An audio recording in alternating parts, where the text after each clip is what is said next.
Hello, everybody. Welcome to today's episode of the Daily Dose. Today is Wednesday, September 14th, and we kind of saw just a little bit of a cool off from yesterday's massive sell-off. The markets were mostly flat. We were green in the beginning of the day, kind of dipped down red, and then finished green again.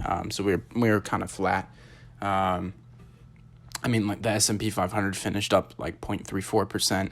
NASDAQ was up about 0.75%. Dow was up 0.1%. But honestly, relatively speaking, from yesterday, like that was kind of flat because we're still down a lot because of yesterday.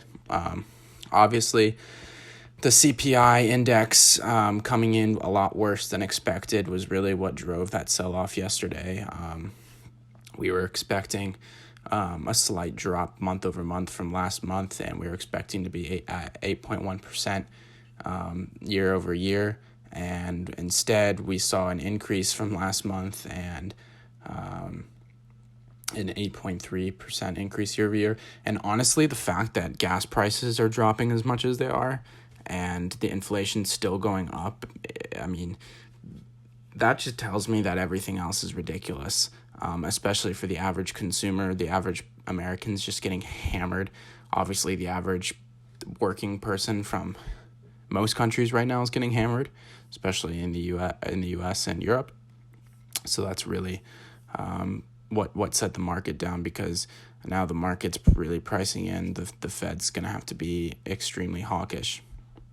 So if we take a look at the chart on the S&P 500, we bounced into this zone yesterday after that sell-off, and we kind of just stayed in there. I didn't really make a decision whether it wanted to go out either way, so we kind of just cooled off. We were flat. I wouldn't be surprised if we saw a little bit of like this action right here, a little bit of coiling.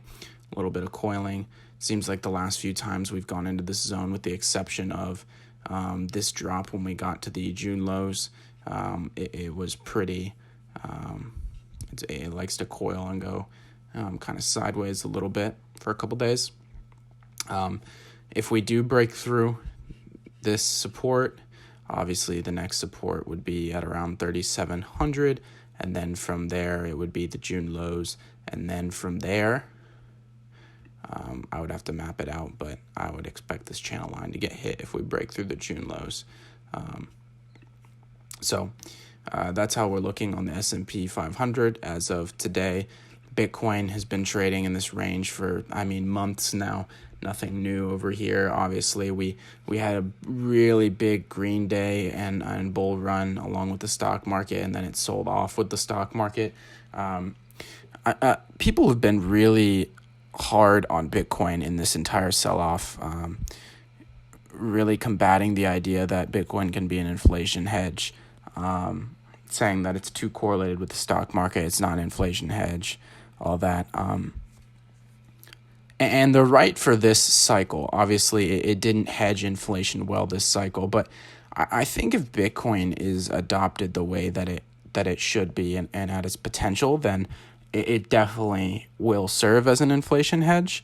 I think the problem right now with Bitcoin is that there's not enough liquidity in the market. So with inflation as high as it is, generally speaking, people will invest in regular assets first, like stocks and bonds and all that. And there's less money going into that right now because people need to just cover their basic necessities, their basic expenses.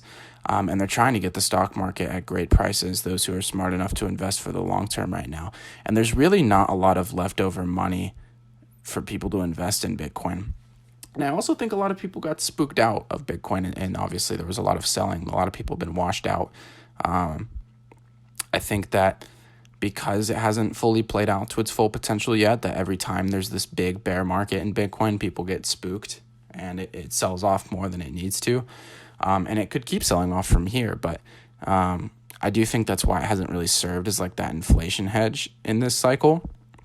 But when it comes down to like the true fundamental value of Bitcoin, I think that it's one of the most valuable assets, if not the most valuable asset in the entire world right now. That's how strongly I feel about Bitcoin. no other asset gives you the power to be your own bank, and to have that decentralized concentration of wealth. You can't have that anywhere else.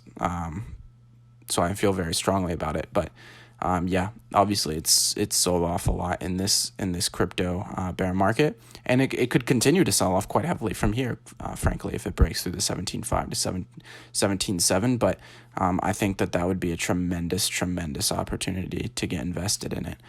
Right now, it's going to trade correlated to the stock market. So this is the S&P 500. Obviously, before this big sell-off, when we were looking at this candle right here, we said, hey, there's a potential that this is going to sell off hard after the CPI data. If that happens, the NASDAQ's probably going to sell off harder than this. And if the NASDAQ sells off harder than this, the Bitcoin market is correlated a lot with the NASDAQ right now, and it will probably sell off harder than the NASDAQ, and that's exactly what happened. So if we do go back to the June lows or breach them, I would expect something similar to happen in the Bitcoin market for sure. But we're obviously not there yet, and we're just going to have to keep watching. So be sure to stay tuned on this channel for sure. We'll keep you updated. If you like this type of content, make sure to subscribe. I do put out one of these shorter videos every single day that the stock market is open. And on the weekends, I will release a longer, more in-depth video that goes into some more analysis and has a lot more commentary and things like that. So if you like that, be sure to subscribe here on YouTube and follow us wherever you listen to podcasts. But until next time, thank you for listening.